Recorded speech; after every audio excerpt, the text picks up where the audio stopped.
इश्क है या इबादत अब कुछ समझ नहीं आता। इश्क है या इबादत अब कुछ समझ नहीं आता। एक खूबसूरत ख्याल हो तुम जो दिल से नहीं जाता। जब श्री कृष्ण महाभारत युद्ध के बाद हस्तिनापुर में महल के पास पहुंचे तो गांधारी का क्रोध कई गुना बढ़ गया, क्योंकि भगवान कृष्ण ने युद्ध में उसके 100 पुत्रों को बचाने के लिए कुछ नहीं किया था।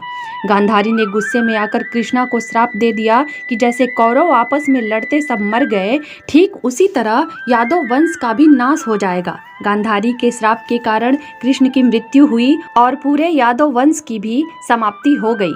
गांधारी ने कृष्ण को यह भी श्राप दिया कि 36 वर्षों में कृष्ण की नगरी द्वारका समुद्र में डूब जाएगी। कृष्ण प्यार से मुस्कुराए और बिना किसी शिकायत के उनके श्राप को स्वीकार कर लिया। कृष्ण ने यादव वंश को पवित्र प्रभास समुद्र में पूजा करने का आदेश दिया था, लेकिन यादवों ने शराब पीना शुरू कर दिया और प्रार्थना करने के बजाय मौज मस्ती करने लगे। वे अपना आपा खो बैठे और आपस में लड़ने लगे। अपनी ओर तेजी से आ रही मौत को जानकर कृष्ण जंगल के लिए निकल गए। वह जंगल में तपस्या के लिए गए, तब शिकारी जरा ने कृष्ण को हिरण समझ लिया और जहरीला तीर चला दिया। बाद में जब जरा को अपनी गलती का एहसास हुआ तो उसकी आंखों में आंसू भर आए। उन्होंने कृष्ण से माफी मांगी, जबकि कृष्ण ने उन्हें सांत्वना दी और आशीर्वाद दिया। भगवान कृष्ण की मृत्यु के बाद अर्जुन ने कृष्ण का अंतिम संस्कार किया। श्री कृष्ण और यदुवंशियों के शरीर का अंतिम संस्कार करके अर्जुन जब द्वारका के लिए निकले तो भगवान श्री कृष्ण की आज्ञा मानकर उनके साथ भगवान श्री कृष्ण की कई पत्नियां और अन्य यदुवंशियों की स्त्रियां भी द्वारिका से साथ चलने लगी। द्वारिका से उनकी अंतिम विदाई हो रही थी, इसलिए जिनके पास जो धन संपदा थी वह साथ लेकर नगर से निकल चले।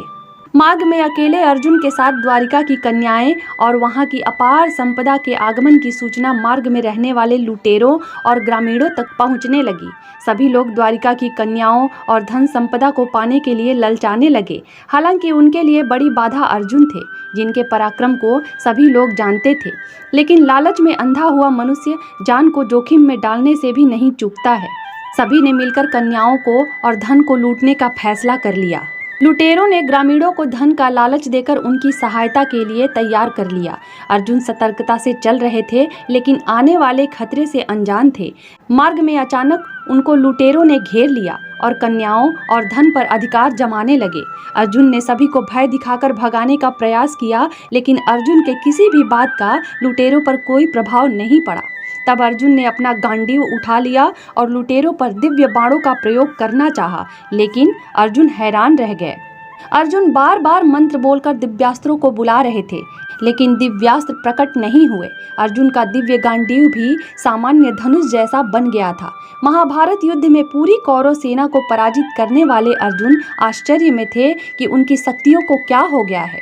एक एक बाण से अर्जुन लुटेरों के समूह पर प्रहार कर रहे थे।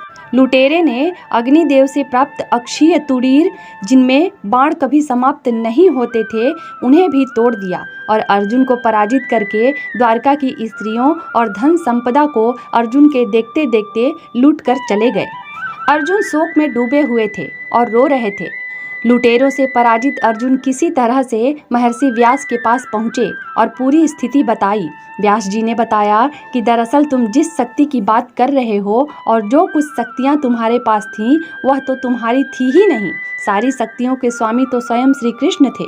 जब तक वह तुम्हारे साथ थे तब तक उनकी शक्तियां भी तुम्हारी थीं। उनके जाने के साथ वो शक्तियां भी चली गईं। अब यह जो कुछ भी हो रहा है वह उनकी मर्जी से हो रहा है। अर्जुन ने व्यास जी के समझाने पर भगवान कृष्ण को अंतिम आज्ञा का ध्यान करके उनके प्रपौत्र ब्रजनाभ जी को यदुवंशियों का राजा बना दिया। ब्रजनाभ जी उस समय बहुत छोटे थे, इसलिए हस्तिनापुर में रहे और पांडवों के स्वर्गारोहण के बाद परीक्षित जी ने इनका ध्यान रखा और बाद में मथुरा मंडल का राजा बना दिया। ब्रजनाभ जी के नाम पर मथुरा और आसपास का क्षेत्र ब्रजमंडल कहलाता है। वीडियो पसंद आई हो तो इसे लाइक कीजिए और चैनल को सब्सक्राइब कीजिए। Thank you. बाय।